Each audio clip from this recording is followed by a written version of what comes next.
Nilqawkom eżiż aħwa Maltin u għawċin. Lejla għandna messaġġ daqsxejn differenti minn tas-soltu li konna matul il-ġimgħa. Għaliex illejla fi spiritu tiegħi ħassejt li l-mulej jrid jagħmel xi ħaġa speċjali u jfejjaq. Speċjalment minn Mart u anke Mart li huwa kkawżat minn uġigħ li ġej uġigħ fil-qalb. Alleluja. Kulħadd jitlob miegħi. Int li qed tara dan il-messaġġ u inti li qed hawn preżenti m'intix hawnhekk bizbal u b'kombinazzjoni, għodda di bħala appuntament divin mal-mulej. Iftaħ qalbek ħalli dak li Alla għandu għalik tirċivih fis-sem Ġesu Kristu. Itolbu miegħi Missi Qaddis. Nirringrazzjawk tal-kelma qaddisa tiegħek. Illejla mulej, tkellem inti mill-qaddej tiegħek minn fommu. U għamel il-kelma tijak tinfidli qalbi u tagħmel minni u fija dak li trid int missier. Ġesu, igglorifika ismek fil-ħajja tiegħi illum. U grazzi li dak li int għandek għalija ħatamlu ħatwettqu għall-glorja tiegħek missier. U dak li għandu għalija jiġi fix-xejn jiġġarraf bil-qawwa tal-isem tal-glorja tiegħek Ġesu. Amen. Morru fi ktib ta' Luqa 4 u mbagħad Mark 5. Luqa 4.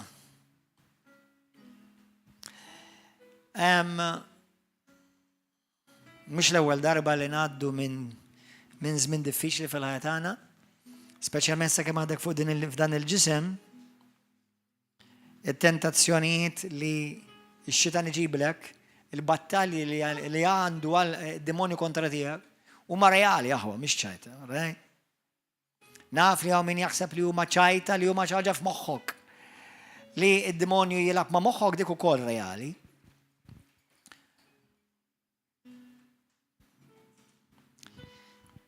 Imma ħafna mill-mart li anka il-bniedem jiffaċċja ma jibdix minn virus.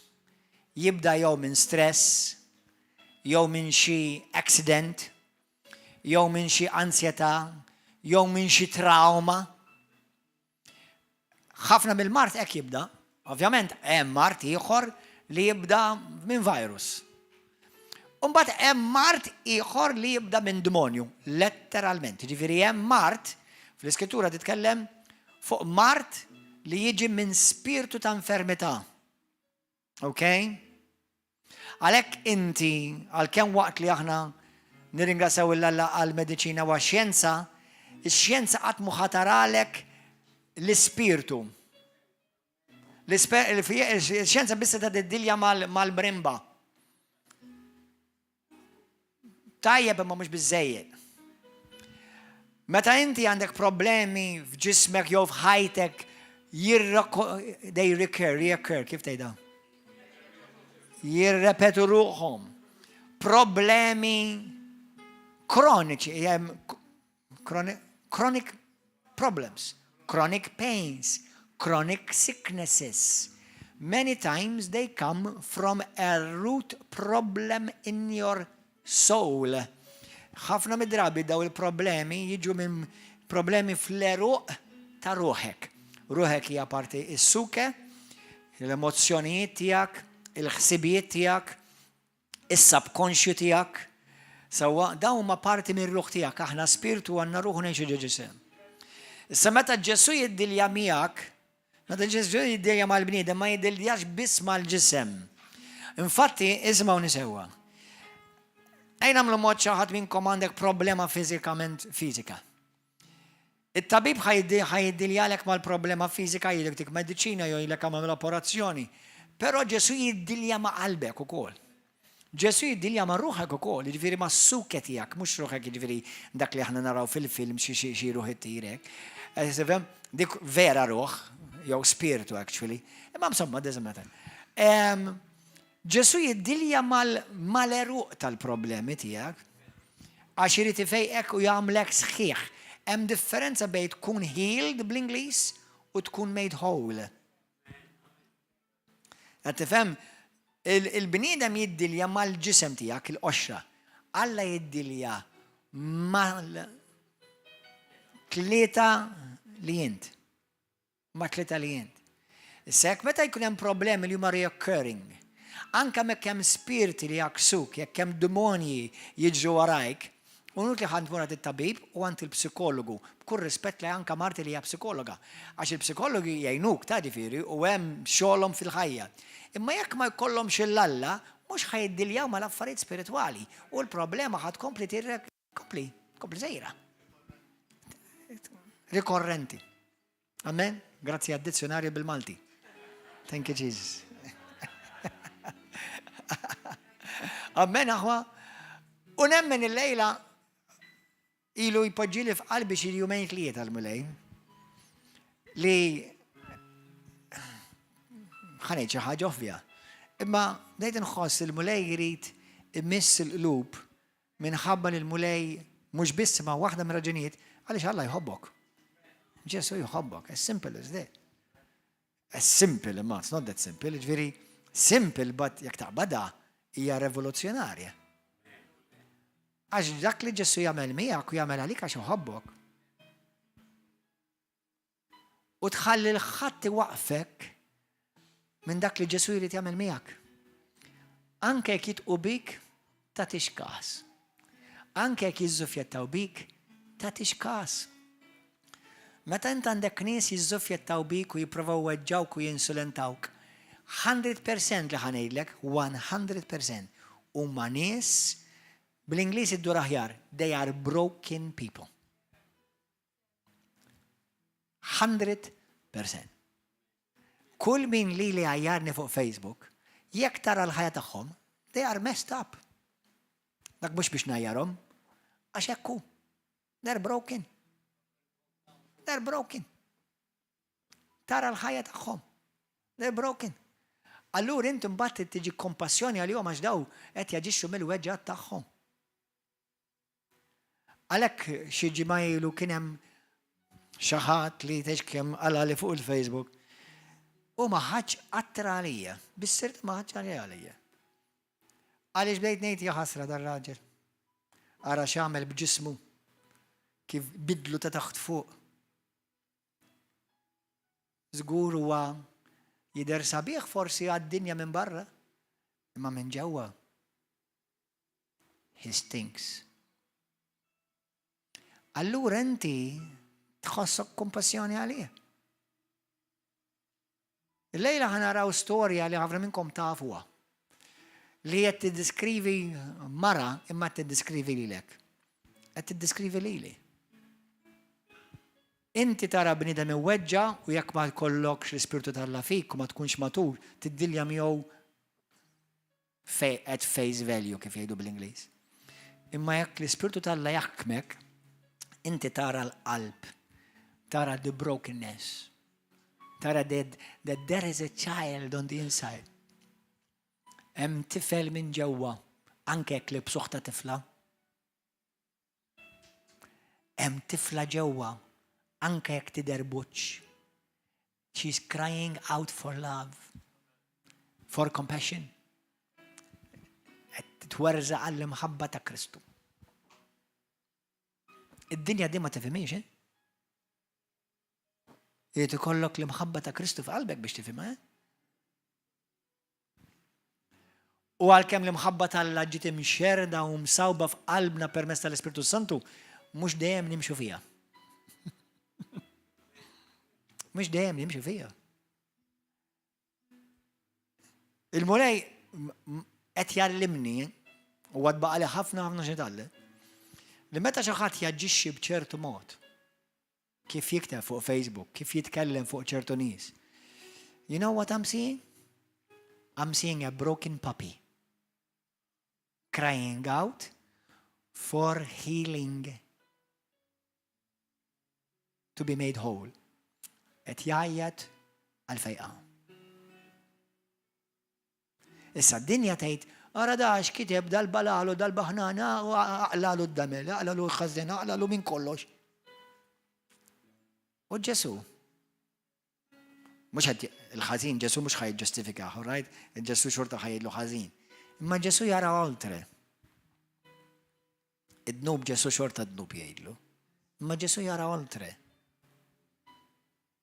U jien irrid nitgħallem nara oltre bħal Ġesu. Il-ħażin mhux ħanejdlek li huwa tajjeb, right? Imma wkoll inti jara oltre għaliex jien naġixxi ċertu mod. Għaliex jien nitkellem ċertu mod. Għaliex jien għandi ċertu attitudni. Jekk tara l-pastor jagħmel żball, taf għaliex il-pastor jagħmel żball? Għax il-pastor għadu fil-proċess ta' konstruzzjoni, under construction. Il-pastor l-iktar wek lider għax huwa fil-pubbliku. Inti m'intix tagħmel inqas ta' żball jiem il-pastor għax inti m'intix fil-pubbliku, ma Alla tjara l-istess.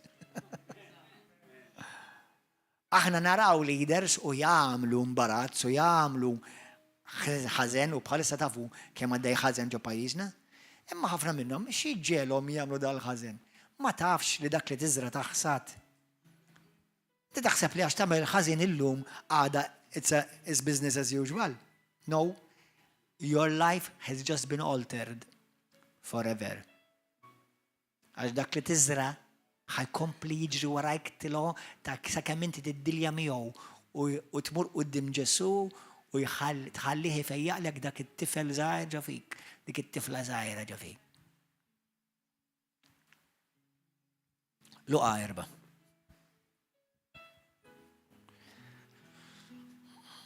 Alleluja. Ejlu Spiritu Santu kellimni.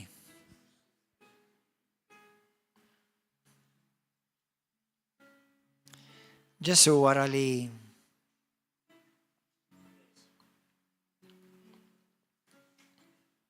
kien ittentat fid-deżert, som, kien ittentat mix-xitan. Vers 14.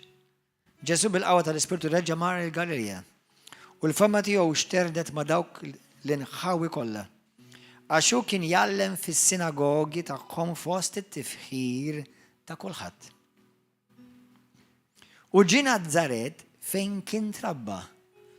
Daħal fis-sinagoga tagħhom kif kien imdorri jagħmel nhar ta' Sibt u qam biex jaqra. Taħ f'idejh ktib ta' Eżajja l-profeta f'ħedħu sab fejn kien hemm miktub dan li ġej. L-Ispirtu tal-Mulej huwa fuqi. By the way, di tista' jekk inti ta' Kristu di tista' tikklejmja fuqek. Għax dak li huwa fi Kristu u ta' Kristu huwa tiegħek jekk inti fi Kristu. L-Ispirtu tal-Mulej huwa fuqi. Għax hu konsagrani bat ninħabbar il-ħelsin lill-imjasrin. Għaw Malta mjasrin? Għaw Malta nies imjasrin? Għaw nies għaw ġew imjasrin? Ma Ġesu ġie jħabbarlek il-ħelsin. Nwassal il-bxara tajba lil-fqajrin. Il-bxara tajba li dawk li umli. Id-dawl mill-ġdid lill-omja. Għaw omja Malta? Tista' tkun qed tiġi River of Love u xorta tkun qed għadek il-vista tiegħek għadha mhix ċara. Hemm ħafna affarijiet elementi x'jistgħu jagħmuk, il-gburija ta' mik aħwa. Nuqqas tal-umiltà jamik. Lejra ta' mik. Id-dnub jamik.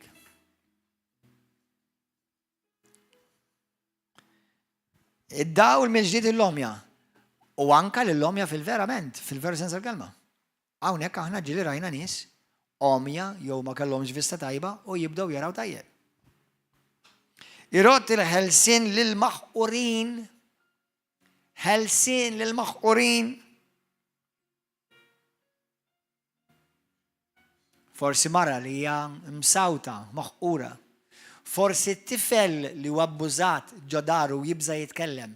Għax forsi għax jaf jekk jitkellem, ommu missieru ħajmarmoru l-ħabs u xorta ma ħajamel xejda miski, ħajspiċċa mhux biss homeless ma jispiċċa ma' nies li ma jafhomx u jkollu rabu huma. U hija f'sitwazzjoni li ma jistax jirrapporta l-missieru li qed jabbużha.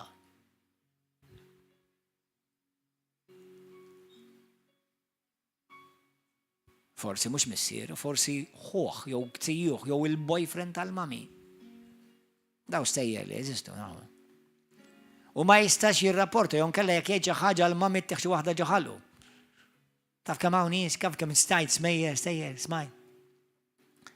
Li jgħidu li jkollhom xi abbuż jmorru pereżempju l-om kella boyfriend li tġiba d-daru u dal-boyfriend ikun qed jabbuża bit-tifla tagħha ta' 5 snin u t-tifla ma tista' tgħid xejn u jekk tgħidilha xi ħaġa l-mami tgħidilha tax tivvinta.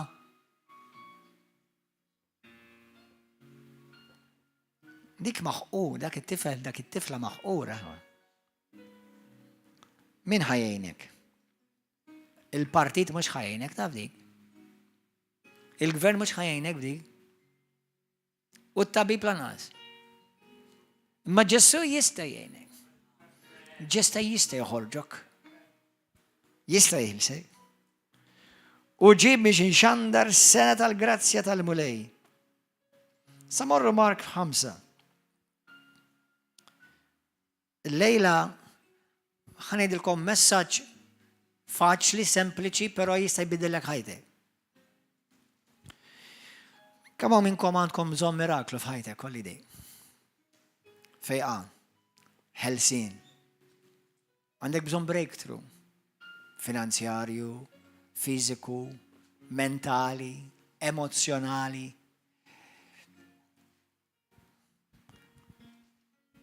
Konvinzjoni ngħidilkom eżis aħwa li dak li inti għandek bżonn Ġesu jrid jgħidulek 100%. Dak li inti għandek bżonn Alla jrid jagħtihulek 100%. Alla Ġesu huwa tajjeb. Huwa tajjeb dejjem. Anke meta inti m'intix tajjeb. Ġesu huwa xorta tajjeb.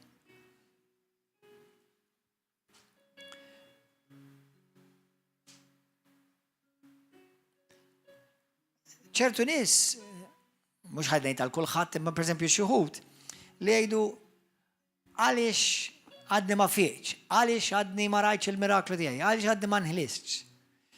Taf li ħafna minn dawn nies, once again mhux kulħadd, imma taf li ħafna minn dawn nies laqqas talbu. Li kod għatta ħin tfittex il-mulej u titlob daqs kemm qed tagħmel ħin tgerger u twaħħal falla, kieku l-miraklu ilek irċevejtu.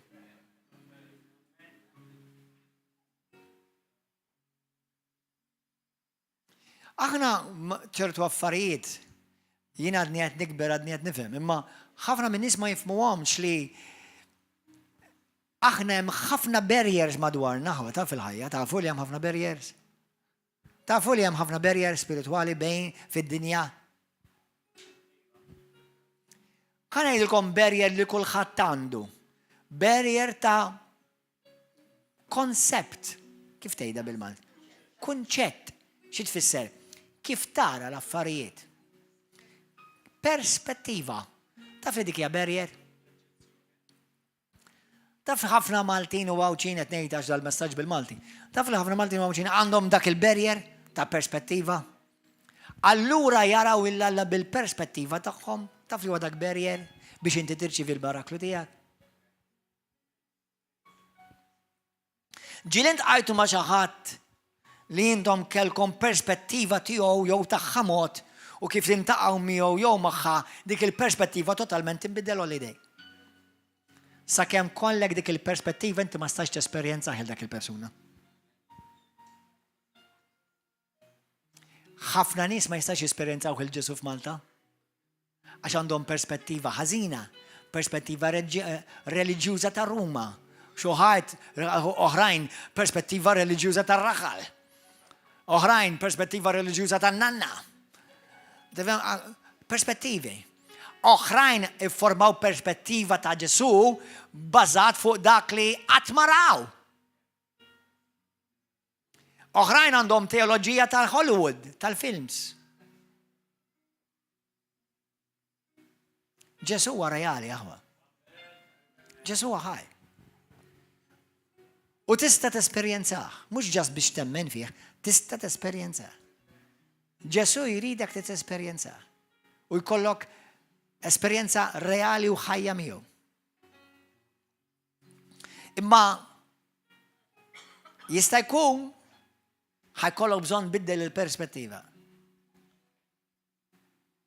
L-istess nies li fil-Bibja raw il-mirakli huma l-istess nies li kienu ħdej dawk li raw il-miraklu u huma ma rawx il-miraklu għaliex kif ħarsu lejn Ġesu kienet biex perspettiva ħażina.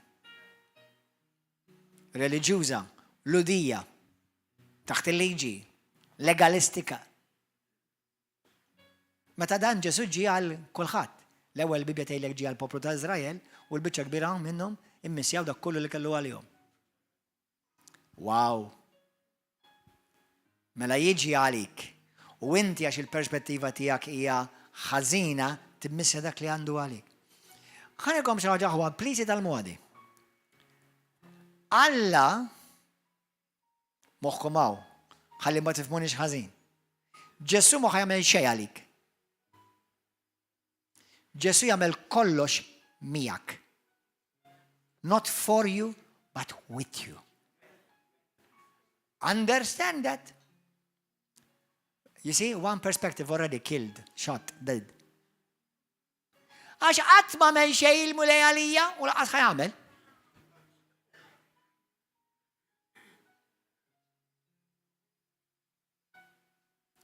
Li kieku Alla x'in iridu xifettillu jista' jagħmel li jrid bik. Apparti li jkun qed jagħmel violenza serja tar-rida libera tiegħek, mela kieku jaqbad u jagħmel l-istess ma' kulħadd.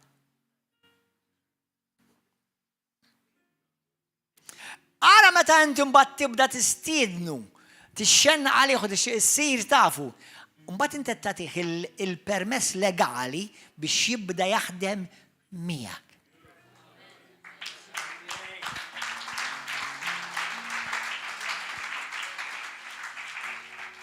Mela daw kollha li l-hom igergru għax Alla qatt ma milli xejn lili.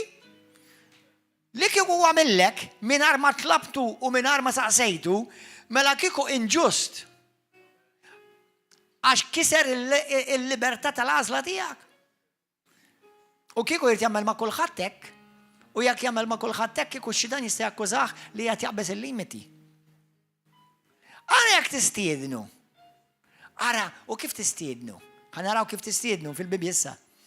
Jekk tistiednu, jgħidlek ħaniġi darek, ħaniġi għandek.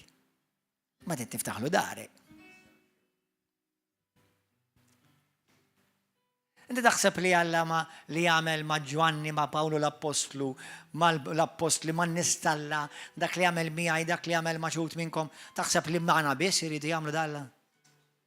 Alla jrid jagħmlu ma' kulħadd.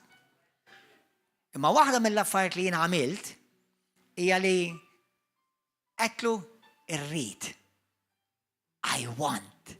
Irrid dak li għandek għalija. Irridek f'ħajti. Irrid dak li għandek int għalija, mhux dak se naħseb jien. Irrid nitgħallem nara l-affarijiet kif tarahom inti, mhux kif jidilli jien. Għax wara kollox inti għandek bżonn dak li għandi bżonn, inti biss għandek dak li għandi bżonn. Allura inti tibda tkisser il-perspettivi ħżiena li kienu tal-limitu għalik, li lilek żammewk skjaf. Hemm limiti oħrajn li ħafna minnhom ħafna mill-Maltin u l-biċċa kbira tal-Kristjani ma jarawhomx. Mhux ħanamlu, mhux ħanikkampjaw fuq għadi, imma ħansemmilkom. X'ingħidu għal ġenerazzjonijiet saħtiet li ġew fuq ħajtek. Taf li hemm barriers ta' ġenerazzjonijiet saħtiet li jipparaw fuq ħajtek legalment għax inti pereżempju t-tifla ta' jew it-tifel ta'. Imma ma kellix tort, int ma kellekx tort, imma dak li kien tagħhom ġi fuqek. Sakemm inti ma twaqqafx dak bil-qawwa ta' Ġesu. Imma t-tabib mhux ħajdilek dik, u laqqas il-professur laqqas psikologu. Ġesu jista' jgħidilek imma. Barriers.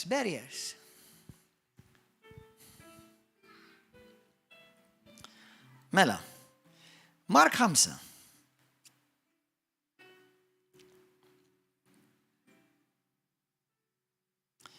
Min vers 25. L-Spiritu Santu kellimni. U kien hemm mara li kienet ilha 12 sena sħaħ tbati bit-tnixxija tad-dem. 12 sena iċarċar id-dem mill-parti privata tiegħek wis probabbli dik tfisserta by the way tnixxija tad-dem. Għal omrok. Jew nkella għalkemm itul il-biċċa kbira minn ħajtek. Dil-mara kellha problema li skont il-liġi ħanaqrawha. Kien hemm mara li kienet ilha 12 sena sħaħ tbati mid-tnixxija tad-dem. Kienet batit wisq taħt ħafna tobba u nefqet kull ma kellha u mhux biss ma swila xejn imma talli marret għall-għar.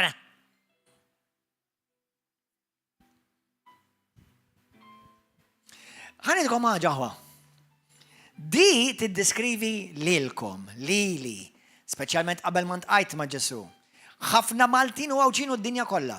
Kemm hawn nies jgħidu ma jiena provajt. Mhux x'tipprova lil min? Fittix biex jgħinek. Stajt provajt it-tobba kollha ta' Malta għawdex. Il-psikologi, il-psikjatri, il-mediċina kollha u bqajt l-istess jekk mhux issir għar. U ħafna drabi issir ħafna għax inti dik il-mediċina kollha ħin kollu toħodha. Jekk inti għandek dak il-flus kollha tonfoqhom u għalhekk dispiċċa tar u mhux biex tispiċċa mbatar fiżikament, tispiċċa anke finanzjarment. Mela ħafna nies ifittxu. Mela it's important to look in the right place. Not just seeking, but seeking Jesus. Mhux biss li tfittex li toħroġ mis-sitwazzjoni tiegħek, imma li tfittex il-Ġesu. Ġesu biss jista' jeħilsek mid-droga. Ġesu biss jista' jeħilsek minn spirti ġodarek. Ġesu biss jista' jeħilsek mill-problema tal-alkohol. Għax mort għand il-counseling u mort għand daw is-soċjetà biex jgħinuni. U għenuni ta' xi ftit imma xorta għadni, mhux ovvja. Dawk id-dilja mal-kaver, qalbi dawk id-dilja u mal-kaver biss. U msiken, waqt li nirringrazzjaw l-Alla li hemmhekk jafu, dak joffru. Mhux ħatajjarhom għax jekk għamlu, dawk li jafu. Imma aħna l-aħjar mediċina, għandna l-aħjar tabib. Aħna suppost aħna nofru l-aħjar risposta għal pajjiżna. Alleluja. Mela mhux inbilli li tfittex, għax tgħix kemm inni nipprova pastor. Fej. Għax mort għandak, u mort għandik, u mort għandik, u mort. Għalhekk inti kif int. Mhux inbilli tipprova, mhux inbilli tfittex, u minn biex. Fej.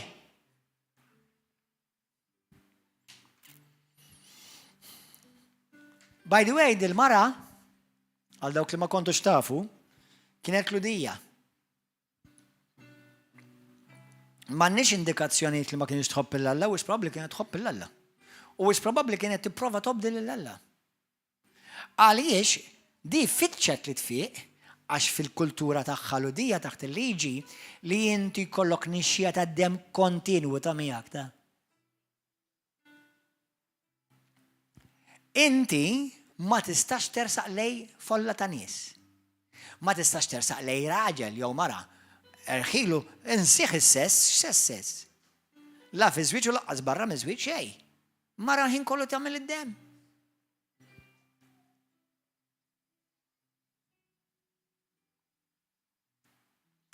U hekk jogħġbok.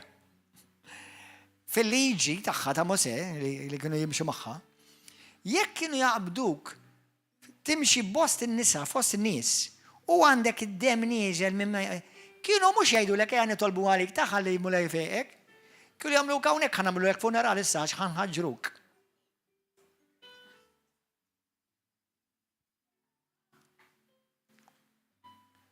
Ir-reliġjon dejjem tħaġġrek.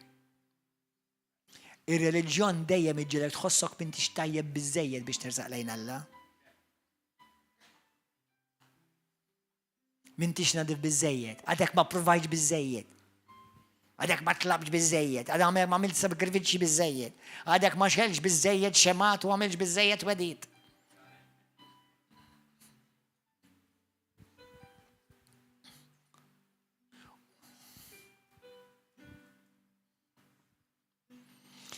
Mhux biss ma swila xejn imma dan li marret għall-ar. Meta semed b'Ġesu. Kulħadd jgħid Ġesu. Erġa' jgħid Ġesu. Ġiet qalb il-folla, resqet minn warajh u messitlu l-mantar. Għax qalet, jon kella translation oħra jgħidu, għax kienet ila tajt. Jekk immissim qar il-mantar tiegħu inkun infejqa. Ftakar di biex tagħmel dan il-pass irriskjat li sakemm tiġi minn fejn kellha tiġi ma setax tiġi tgħix madwar in-nies di tgħix għaliha rasa. Di irriskjat li minn fejn kellha tiġi għal sa fejn ikun Ġesu u biex tmislu il-mantar bejn hemm u għaw irriskjat hawnhekk tiġi maqtula. Ġifieri kellha ħafna x'tikkonsidra qabel dal-pass jinles nagħmlu. Qabel waslet fil-pont fejn jgħidlek qar minn hekk ma nistax inkun.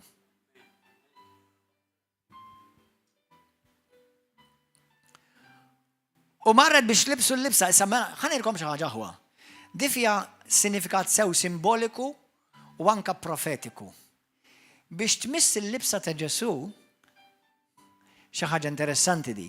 Moħħkom hawn għax din hija l-kundizzjoni tal-qalb biex inti tirċievi minn Alla.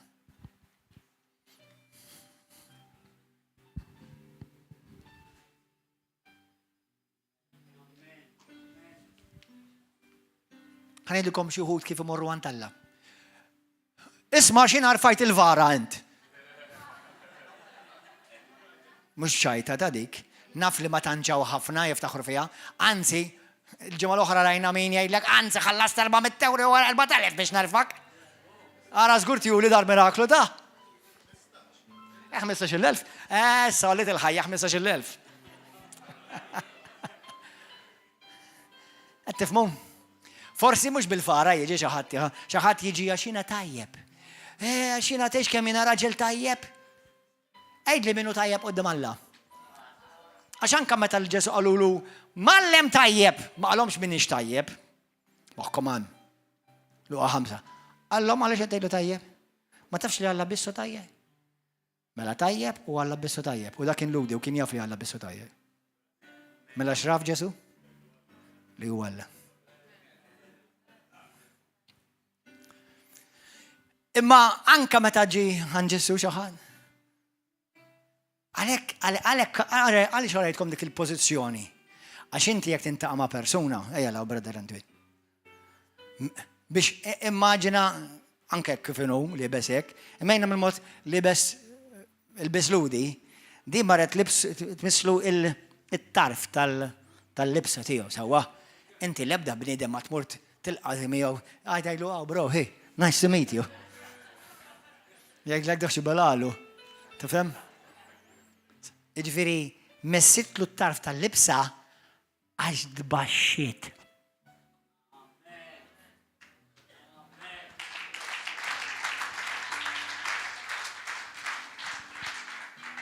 Oqgħodu attenti intom diakni, intom ministri, evangelisti, rajja, pastors. Ma tmux taħseb li tmur qudiem Alla x'int għandek titlu u pożizzjoni?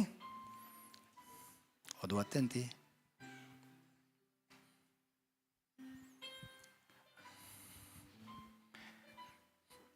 Marret mislu il-mantar tal-libsa waqt li konsidrat il-riski li kellha tgħaddi minnu. Tiġi majra, tiġi mħaġġra u maqtula fil-post. U kienu jħossuhom il-ġustifikati jekk kienu jagħmluha għax dak affarijiet taħt il-liġi ma stajx tagħmel dik. Ara x'riskju, ara kemm kellha titbaxxa. Xi ħaġa interessanti għal dawk li ma kontux tafu l-libsa ta' Ġesu kienet mimlija jgħidula ma nafx kif jgħiduha. X'jgħidula filateriji mhux xi kelma nużawha, ma bl-Ingliż titsiew nsejġulu. Tassels, imma prattikament il-mantar il-lud kienu jilbsu libsa li kienu jirrepreżentaw l-iskritturi prattikament, okay, ma l-iskrittura. Allora di meta misset il-Ġesu l-mantar, dimma għalix ħammu naħtfu għal-kem immislu naqan libsa. Infatti għadem sallu mill-ġunat, Sawa, di misset il-kelma. Imma Ġesu għal-kelma tal-laħaj. Ħanirkom aħwa. Ix-xenna inti li inti verament tixtieq il-mulej f'ħajtek. Jekk tixxenna għal-mulej vera f'ħajtek, ix-xenna għal li ħanilek issa. Mhux li inti tibrid kal-kelma, li inti timmanifesta l-kelma. Ħafna nies kapaċi jipritkaw il-kelma u ma jkollhomx qattra qawwa fil-ministeru jew fil-ħajja tagħhom. U tisma' omelija sabiħa u tibqa' oppressata marida imxajtna u misħuta għax kellhom messaġġ sabiħ ma manifesta xejn. Ġesu kien il-kelma immanifestata tal-la. U jekk inti xi dar jagħtem dik il-kategorija bħali u jien irrid nikber iktar għandi l-ġuħ għalhekk tiġi tħares lejla l-loġġ mhux li qed insolenta lill-Ispirtu Santu. Inti xenna kuljum u li għamil il-manifestazzjoni tal-kelma tiegħek. Għax in-nies li Alla poġġilek madwarek fix-xogħol tiegħek fil-fabbrika fil-ħanut għandhom bżonn jimma jesperjenzaw il-kelma ħajja manifestata mhux pritka biss.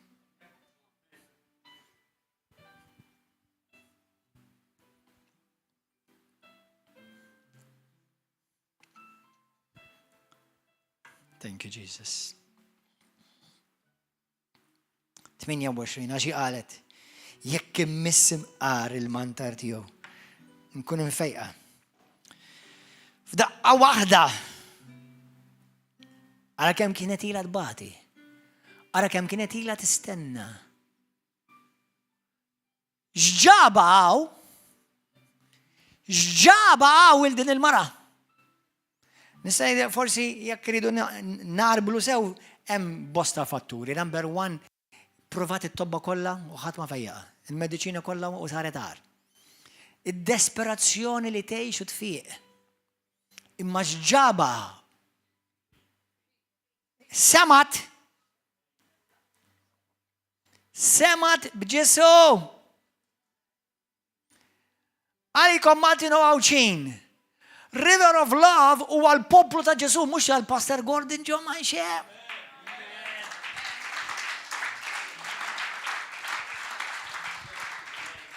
Ġesu! U intom li intom River of Love. Mux il-Pastor tidu d-manifestaw, tidu d-manifestaw il-Ġesu. Il-Ġesu tidu d-manifesta. Jekk intix fil-politika, jekk intix wara bank, jekk intix accountant, jekk intix kantant zeffin, inġi tittimmanifesta l-Ġesu. Għax id-dinja qed tmut għax għadha ma daqitx lil-Ġesu. Ipprovat kollox. Ħafna pprovaw kollox. Imma l-Ġesu għadhom ma daquħx.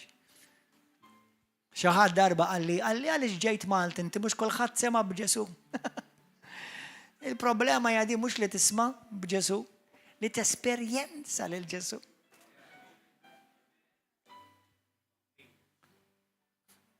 Apparti li xgħud jgħidulu bambin u għadhom ibennu.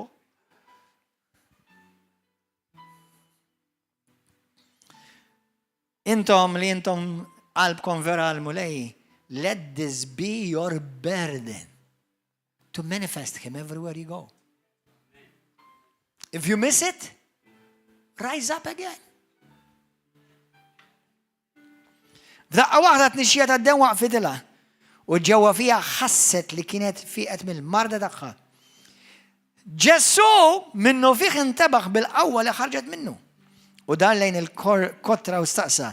Min mesli l-mantar? Id-disċipli tiegħu qalulu hija tara daw in-nies kollha irossu madwarek. U tistaqsi min mesni? Kien ġo folla nies. Min jaf kemm kien hemm nies imissuh u jbusuh u jagħmlulu xema u jerfa' fuq vara u l-fellowship. Imma ma esperjenzawx.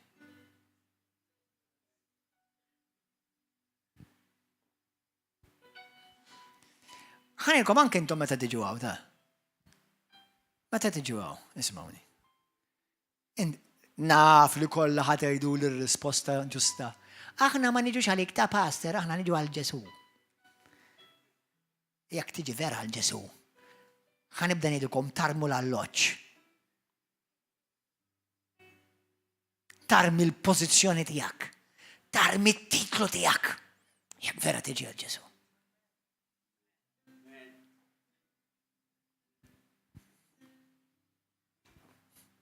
Għax jekk qed tiġi għal Ġesu, tiġi għad tħares l-alloġġ, ma ġejtx għal Ġesu. Inti ġejt biex taqdi your religious crutch that you accommodate every week. Smajta, ħlista. Mort il-fellowship dil-ġimgħa. Bravo. Congratulations.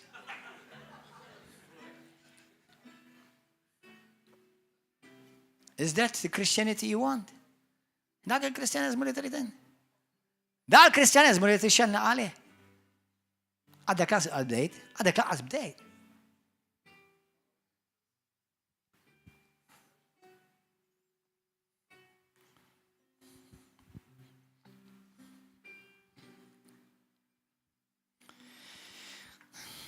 Għalix Ġesu minn dawk in-nies kollha induna li xi ħadd messu differenti. Da ma meslux rasu da. Jew mislu idu, jmislu l-libsa ta' l-libsa li kienet twila salat. Li missitlu. U beda jħares madwar biex jara jilmaħx lil dik li kienet għamlet dan. Imbagħad il-mara tirtod bil-biża għax għarfet li kien ġrala, qed inxteħt il-friġlejh u qaritlu s-sewwa kollu. Isma' waħda. Number 1. Il-lejl inti tirċievi il-miraklu tiegħek. Kisser il-perspettivi kollha li kellek fuq Ġesu. Kissiru. Neħħi l-limiti jgħidlu mulej neħħi l-perspettivi ħżina tiegħi. Kissiru. Neħħihom li. Number 2. Ovvjament il-lejla m'intix ħassir taf kollox imma kemm qed qatta ħin issir tafu l da Ġesu. Tara l-kelma, tfaħru, tirringrazzjah. Tisma' messaġġi li lilek ħajbnuk. Regolari. Għaliex dil-mara mtliet bil-fidi u kellha taqbeż dawk il-ħerdils kollha għaliex għamlet żmien tisma' fuq Ġesu. U fija trabbet fidi li qalet jekk immissu żgur inkun infejja. Għaliex l-oħrajn ma fequx li missuħ, taħseb li minn dawk l-eluf kollha ħadd minnhom ma kellhom bżonn xi fejqan, taħseb di biss kellha bżonn il-fejqan. Ngħidlek laqqas xi ħadd barsu tuġaw naqgħa ħedek ma fiq. Ma di li kellha bżonn miraklu ta' barra minn hawn li fiqet. Ma bniet il-fidi tagħha billi tisma' fuq Ġesu. Kemm hawn minnkom tqattaw ħin tinvestu tisimgħu il-kelma tal-Alla. Tisimgħu fuq Kristu ħaj, issiru tafu dan il-Ġesu. Ħalli trabbi qed tqawwi l-fidi tiegħek. Ħalli meta inti tiġi xi għawġ kontra tiegħek, taf li min għandek tmiss. Taf li ma tagħmellek l-ebda differenza jekk ikollok taqbes ruxmata ċinet, hurdles, diffikultajiet. Għax issinti mimli bil-kelma tal-Alla taf Ġesu kapaċi u xixtieq jagħmel għalik. Amen? U tmissu l-Ġesu. M'hemm bżonn tagħmel sigħat titolbu biex ifiqek. Għax inti diġà mimli bil-kelma tal-Alla. Diġà mimli tfur bil-kelma tiegħu. Meta tersaq leħ li ġiel il-wiċċ Alla jdur lejk. U jgħidlek binti. Taf li dik il-kelma binti tiġà tfejqek lilek. Kemm hawn din il-mara skont it-tradizzjonijiet Lut, isimgħuni, Di mhux biss inkeċċija mill-miraħal kienet, di kienet ukoll imkeċċija mill-familja. Malta kien hawn żmien, u mhux ħanejt li kien ħażin totali, għax issa sirna l-estrem ieħor, li jekk tfajla tinqabad pregnant, joħdu għawdex. Biex twellet għawdex. Għalmenu ma kienu ġoqtluhom, grazzi mulej. Għax kien hemm dak ix-xejm. Familja jkollha xi ħadd bħal di, ftakar di mentalità ludija. Marda bħal di tirrifletti ħażin fuqek u fuq il-familja tiegħek. Għalhekk darba minnhom l-Ġesu qalulu Mgħallem, min din b'dan jew il-familja tiegħu, il-ġenituri tiftakar? Dik kienet il-kunċett tal-lut li inti ma timraċċa l xejn. U naqbel magħhom 100%. Mhux bil-forsi mħabba dejjem in-nanna jew il-tija u l-kuġina u jista' jkun anke għax ħriġ barra fil-kasħa minn sodda sħuna. Imma fis-sens l-iskrittura tgħidlek xejn ma jiġri għal xejn. Fil-ktieb tal-Proverbi tgħidlek l-ebda saħta ma ssir minn xejn.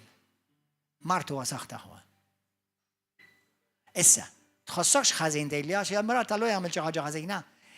Ixini skopri imtela bil-kalma talla, imtela bil-fidi, ħalli meta inti tersaq lejn il-mulejta b'konfidenza li inti kif tissejjaħ l-ismu Ġesu!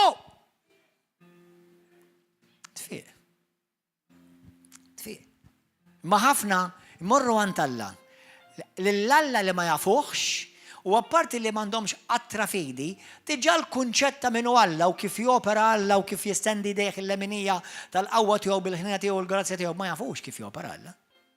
Għax iskrittura tgħidlek kull min jiġi għand Alla għandu l-ewwel x'jagħmel jemmen u li hu jagħti u jippremja l dawk kollha li jiġu għandu jistennew li ħajaqilgħu xi ħaġa minn għandu. Għejd li kemm il-darba int bejnek u bejn Alla li meta tmur għand Alla meta titlob ħajdu jew tlab tistennejt li ta' u ħafna drabi ħafna minna għamilna hekk. Għaliex? Għax minflok l-ewwel imtlejna biex nisimgħu fuq Ġesu bil-kelma Alla. Għamilna we wanted a quick fix. Microwave generation. Ma tajniex ħin nisimgħu. Kemm hawn nies li jiġu għand il-mulej darba, jew jiġu service darba, għax iridu miraklu. Wisimgħuni, please, jalla tirċivu l-miraklu kollha li għandkom bżonn. Imma tinsix, Alla għandu qalb ukoll.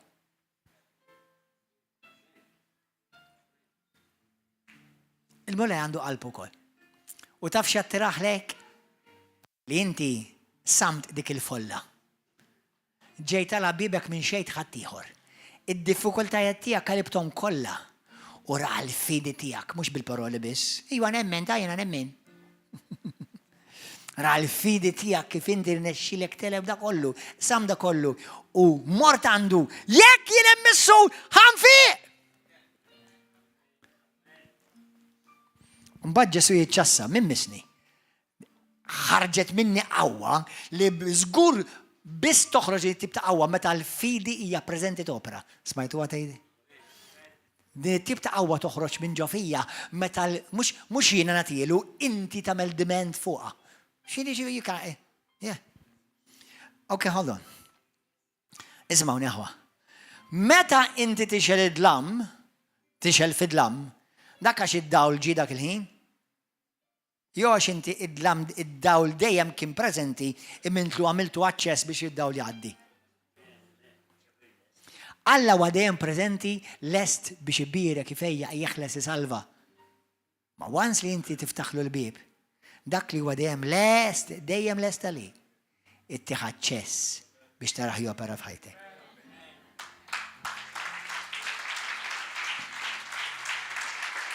Amen aħwa. Grazzi Ġesu. U din, mela number 1, kulħadd jgħid tisma'. Għatta ħin isma'. Għaw xogħol minnkom jħassad isimgħu ir-radio, paroli fil-vojt, diskussjonijiet ta' politika fil-vojt, maħmuġa korrotta, ipokrita. Iridu l-vot tiegħek mbagħad jarmuk u jafġuk. Sewwa. Grow up and learn. Isma'. iqaf. Tu. Għattaħi minn flok toqgħod tisma' l-ħmerijiet u l-imbarat. Isma' l-kelma. Qed issuq isma' l-kelma. Qed tieħu tazza tè tiekol jekk m'intomx qed titkellmu jekk għandek xi ħadd familja titkellem magħhom. Għamel mużika kant faħra ikkrea dik l-atmosfera fil-ħajja tiegħek fejn inti tgħix ħajja soprannaturali kull darba mhux tixbis just a breakthrough f'darba fis-sena. Jiena dik irid ngħix. That's how I want to live. That's how I want to live. Amen. Isma. Għax il-fidi tiġi permess ta' smieħ u smieħ tal-kelma talla. Tu. Once li smajt tlejt bil-kelma tal-fidi, issa aġixxi fuqha. Aġixxi fuq dak li inti smajt, aġixxi jagħmel xi ħaġa. Forsi xut minnkom illum li taġixxi li ġej taw. Titqum minn fuq is-siġġu. Kemm hawn nies jiġu hawn u ġieli rajna nies ifiqu onestament li anka ma jmisshom ħadd ġas fejn huma. Imma l-fatt li inti tiġi battitudni jiena mhux ħanoħroġ jekk irid Alla jfejjaqni fejn jien.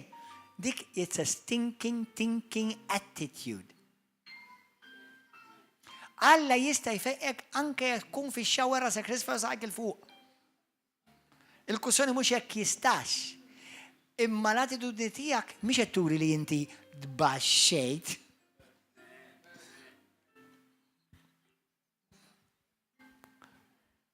Forsi Alla mis-sita mwara sa hawnhekk jilħaq ikissillek il-pride.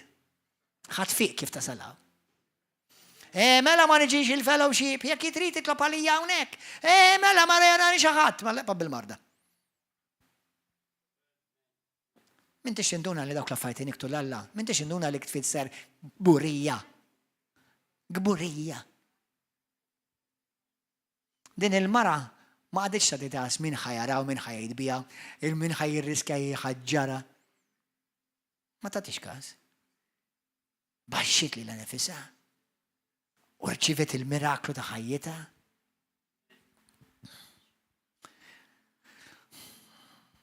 Il-Bibja tgħidlek għamlet żmien tajt jekk immislu l-mantar infiq, jekk immislu l-mantar infiq. Meta tersaq lej il-mulej jibda ddikjara xejn il-mulej fuqek. Il-mulej qal li jiena li hu ġar fuq il-mart kollu tiegħi. U permezz tal-ġrieħi tiegħu jien infejjaq. Ibdejt il-mulej jgħid li la tinsiex il-barkit tiegħi, la tinsiex il-benefiċi tiegħi. U li jfejjaqni il-mart kollu tiegħi.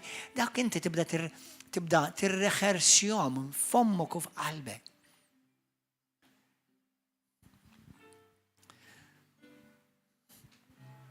Amen. U meta inti mbagħad tirċievi talb, jew titlob ma' xi ħadd, jew xi ħadd jitlob miegħek. Taf kemm ħajkun iktar faċli biex tara l-miraklu tiegħek għax issinti mimli bil-fidi. Irnexxielek titbaxxa u Alla jollik.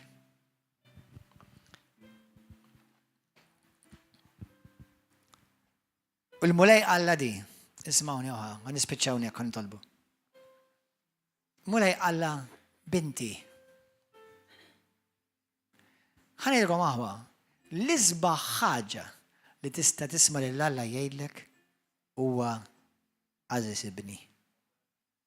Aziza binti. Speċjalment jekk inti tkun ġejt rejected mill-familja tiegħek. Forsi rejected mill-raġel tiegħek jew mill-mara tiegħek jew minn ħutek. Ġejt irreġettat.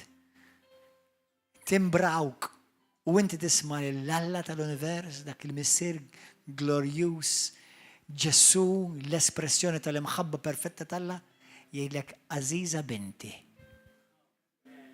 Aziz ibni. Taf x'għadu tagħmellek il-mulej? Mhux biss fejqek fiżikament, anka fejqek psikoloġikament ma dekx issa orfni u għaddej sirt iben fid-dar tal-Missih. Allura issa ħaħsib li l-marda li fejqek minn barra anka ħajfejja ilek minn ġewwa. U jtik jagħmilek qalbek safja, u jtik qalbek sana. Għax qabel kont qalbek imkisra. Issa l-awtur tal-ħajja du kif ħajjatlek binti. Bin ibni mhux qed jgħidlek u inti issa ġejt. Sa x'għan kellek bżonni. Alla qatt ma jgħidlek hekk. Alla qatt ma jgħidlek hekk.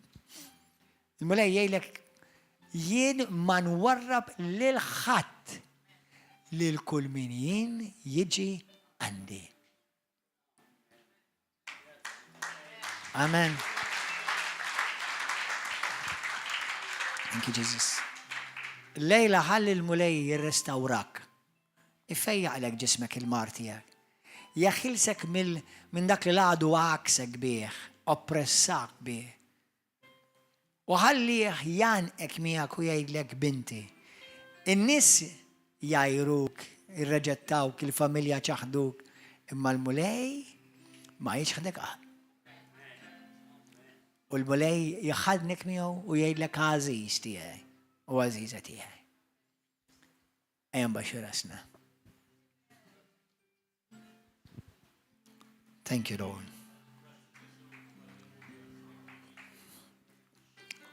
Ġesu ħaj.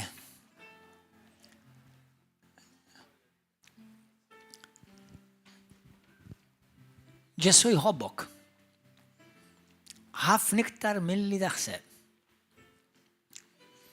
Il-weġġat li għandek, int li provajt biddel ġismek minn barra, sempliċement għamiltu għax trid tfejjaq dak il-weġġat u l-ksur ta' qalb li għandek fuq ġewwa. Minix kontra dawk u laqqas Allam huwa kontra dawk li jixtiequ jidru żmih minn barra. Imma qgħod attent li żbuħija ta' barra u minn diġ tagħmilha biex tagħti weġġa li ma tistax tfiq minn ġewwa. Imma Ġesu jara kollox. Jekk inti mara li tagħmel lilek nifsek tidher sabiħa, go for it. Jekk inti raġel tixtieq tagħmilek nifsek jidher sabiħ, go for it.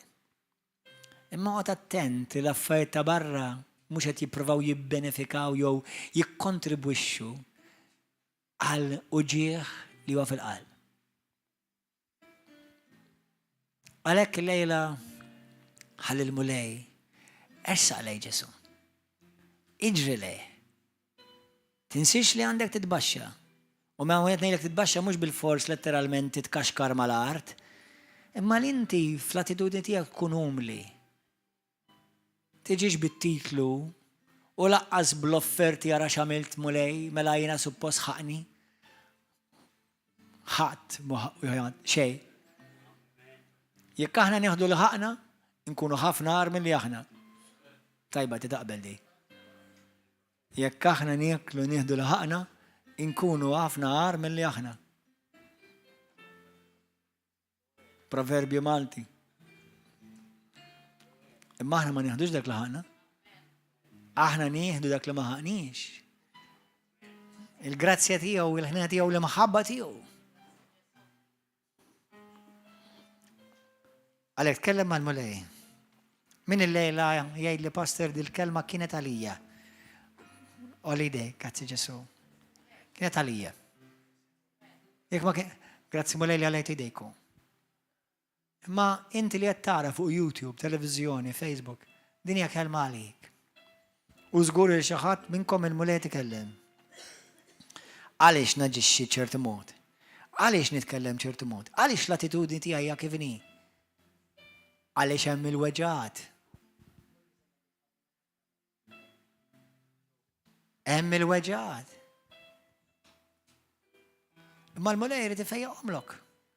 Mhux l-attor tal-pastor, l-attor ta' ħuk, l-attor ta' oħtok, la ommok, la missierek.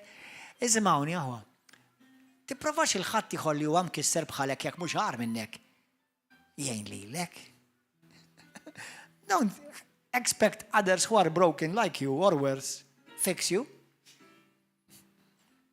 They're trying to survive as well. That's why only Jesus is the answer. Għalek Ġesu biss huwa risposta. Amen. Ekkaw xi ħadd illejla jgħidli pastor, irrid il-mulej fejjaqni għandi bżonn fejqan f'ħajti. Mhux ħanibda minn fiżiku l-ewwel, ħanibda mill-qalb. Għaliex ħafna drabi fl-esperjenza tiegħi jekk tfejjaq il-qalb fiq il-ġisem. Għax ħafna mill-mart jiġi minn mart psychosomatic ġifieri, psychosomatic problems, ġifieri qed jidher fuq il-ġisem, qed jidher fil-ġilda, qed jidher fl-għada, qed jidher imma actually il-problema hija minn ġewwa. Rejection, abandon, depression, abbuż, qatt mett il-ħadd li jien għamilt abortion. Ħadd ma kien jaf li jiena kont nagħmel xogħol ta' prostituzzjoni sakemm on fuq sajja u għadni ngħix b'dak ix-xejn, b'dik il-mistħija.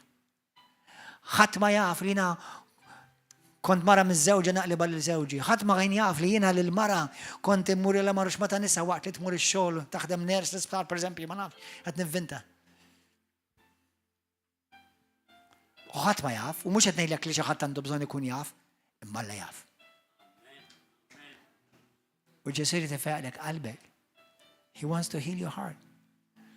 And when he heals your heart, your body will be made whole. Ġismek ikun infejjaq. Għaw xi ħadd illejla jgħidli pastorina rrid nibda ħajja ġdida llejla. Olli jdejk, għaw xi ħadd, olli jdejk. Grazzi Ġesu, min iktar? Tistħix.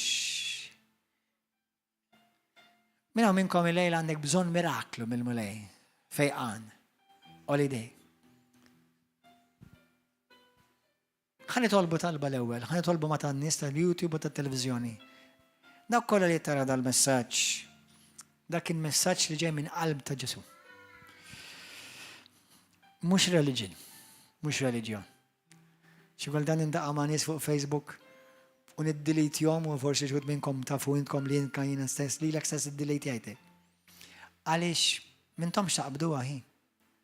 It's not about religion. It's about a relationship. Hija relazzjoni ħajja ma' Ġesu, ma' l-ebda bniedem ieħor. Aħna kollha għandna bżonn lilu. Għalhekk jekk int illejla tgħid, Pastor, dal-messaġġ kien għalija irrid nibda ħajja ġdida, irrid insir nafu l Ġesu. Irrid inneħħi dawk il-barriers ta' perspettivi ħażina. Irrid inkisser dik it-trauma li jien għaddejt minna li minn mindu kelli dik it-trauma tex kemm ħarġ li mart f'ġismi. Aw jeżistu vera, aw xi minnkom hekk. Rejection missier li dejjem isawwat il-ibnu u ibnu qatt mara mħabba. Mhux tab xejn jitlalu jew jirrabja jew taqbiżlu jew ma jistax jieħu ruħ fil-ħajja tiegħu. Mhux ovvja. Qatt mara mħabba ta' missier. Jew li kienet tkeċċi l-ulieda l-barra. Qatt marithom imħabba, ma jisgħu probabbli dik l-omm ukoll jistess laqqas qatt mara mħabba. We're all broken. Għalhekk unuk li twaħħal f'ommok u missierek. Listen, x'ġara ma tista' tirranġa xejn. Imma jekk il-lejla tersaq lejn Ġesu, ħajtek tinbidel. Għal dawk kollha li intom mollejtu jdejkom, dawk kollha li intkom Facebook, televiżjoni, YouTube, ejdi talba minn qalbek waraj, jgħidha minn ejja. Kulħadd jgħidha, dawk li mollejtu jdejkom speċjalment ejdi talba warajja. Għidlu missier għaddis. Grazzi ta' Ġesu. Mulej, nitolbok aħfil id-nubiti. Aħsilni bid-dem prezzjuż tiegħek Ġesu. Imlini bl-Ispiritu Santu. Mulej, aħfilli fejn jien żbaljajt u fejn jien għaddniebt kontra tiegħek. Aħfilli fejn waħħalt f'ħadd ieħor minħabba l-weġġat tiegħi. U anke jekk xi ħadd weġġani naħfilhom ukoll. Fejjaqni mulej, fejjaq li qalbi, fejjaq li ruħi u fejjaq li dan il-ġisem biex bih inkun nista' nagħti lilek glorja u naqdik b'qalbi kollha. Ġesu nemmen fik, inti li bentalla l-ħaj, inti li mittalija fuq is-salib u permezz tal-mewt u l-qawmin tiegħek in salvajtni. Grazzi tal-li salvajtni. Grazzi tal-imħabba kbira tiegħek li inti urejt lejja. Jiena nemmen fik mulej u llum irrid nestendi dejja lejk u nmiss il-kelma tiegħek. Inmiss lilek bil-fidi biex nirċievi l-fejqan tiegħek. Fisem Ġesu Kristu. Kulħadd iqum bil-wifqa. Everybody else stand up. Hallelujah, grazzi Ġesu. Jekk inti għandek bżonn fejqan ħelsien, il-lejl għandek bżonn it-talb, ħanitolbuk biex inti toħroġ barra għat-talb, ħanitolbu bejkom. Oħroġ għat-talb. Jekk inti qiegħda fuq YouTube, jew Facebook, televiżjoni u tgħid li jiena ma sax ħanitlob għalik issa stess fejn inti. Fil-preżenza tal-mulej fejn inti waħdek, għajd it-talba warajja. Għajd l-mulej qaddis. Ġesu fejjaqni. Aqla minn ġofija dan il-weġġat, dan il-mart, kistru minn fuq mulej. Ġesu, inti dak li tfejjaqni. Inti ġerrejt fuqek il-mart kollu tiegħi, il-mart u l-uġieħ, it-traumi kollha tiegħi.